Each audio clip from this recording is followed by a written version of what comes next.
You sit down to work, open your laptop, and 5 minutes later, you're checking your phone. You try again. Another notification, another tab, another thought, and suddenly you can't focus anymore. But here's the part nobody tells you. Your attention span probably isn't broken. It's being constantly interrupted. Every notification, message, short video, and quick switch gives your brain another thing to process. And research has found that even smartphone notifications alone can disrupt attention-demanding tasks, even when you don't pick up the phone. Now imagine doing that dozens of times every day.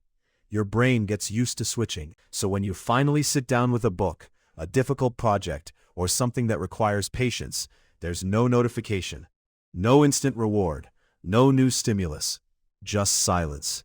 And suddenly, 5 minutes feels painfully long.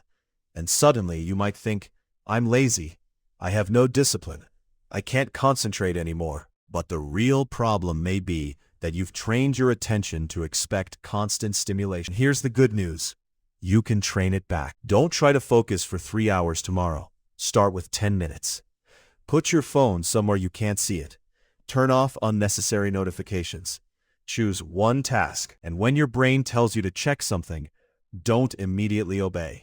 Let the urge pass. At first, it will feel uncomfortable. That's normal. You're teaching your brain that silence doesn't need to be filled. Because focus isn't something you either have or don't have. It's a skill. And every time you resist one distraction, you're practicing that skill. So the next time you say, I can't focus anymore, ask yourself, is my attention really broken? Or have I simply trained my brain to look for something new every few seconds? Because the answer changes what you do next.